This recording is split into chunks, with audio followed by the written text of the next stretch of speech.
speaking.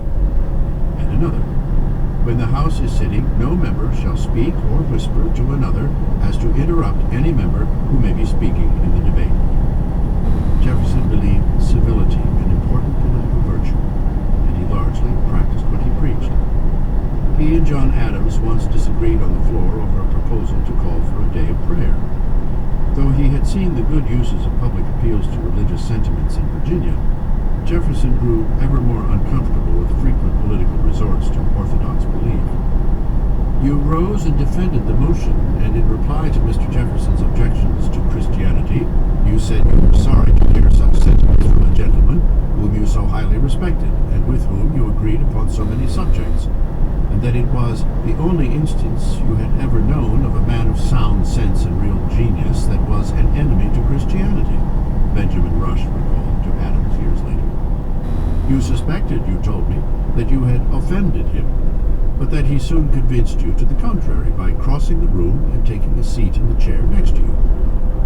Jefferson understood a timeless truth, that politics is kaleidoscopic, constantly shifting, and the morning's foe may well be the afternoon's friend.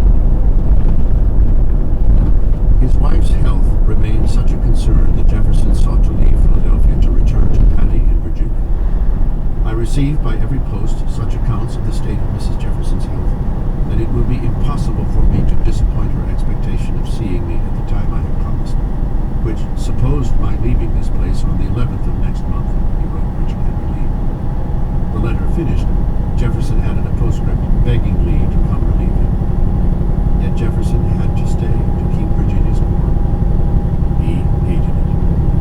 I am under the painful necessity of putting off my departure, notwithstanding the unfavorable situation of Mrs. Jefferson's health, he told John Page. There is no mistaking how significant Jefferson and his colleagues believed the scale of the American struggle to be. One of Jefferson's duties in Philadelphia was the design of a seal for the new nation, a task he shared with Benjamin Franklin and John Adams.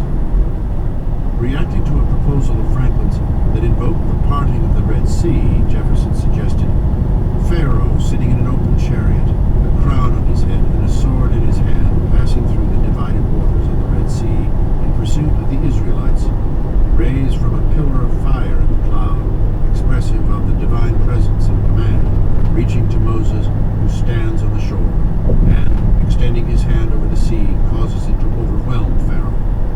Motto: rebellion to tyrants is obedience to God.